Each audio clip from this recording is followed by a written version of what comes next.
Hey, what's up guys? So in today's video we're going to be looking at the freeze panes function in Excel, and it's a very simple and easy function to use, and it's best used when you've got information like this data that I've got here, where you've got loads of stuff going on, and literally if you were to scroll to the right you can't see the headings no more, and if you go the other way, go down, you can't see, we can't see the months that the numbers relate to. So I'm going to show you quickly how to use this function.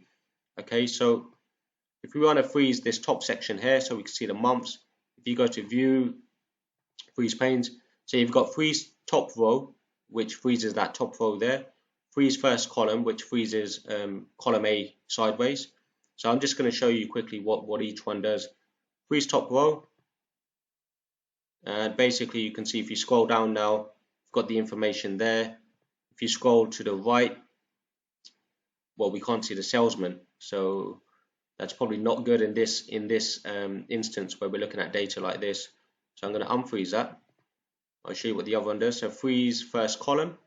This is now freezing on the column, so if we go down, well, we can't see anything, and if you go to the right, you can just see the salesman, and you can see the month there, but then if you go down, yeah, you can't really see anything there.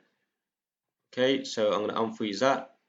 Now if we wanted to do both, freeze the first column and the top row, literally just highlight the first cell that we can see there, so it's kind of like the intersecting point, and then go to freeze and literally do freeze panes, and now it's done it both ways. So if you go to the right,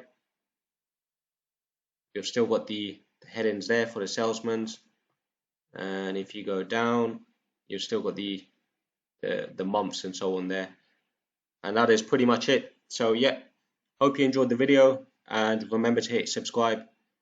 Thanks a lot guys.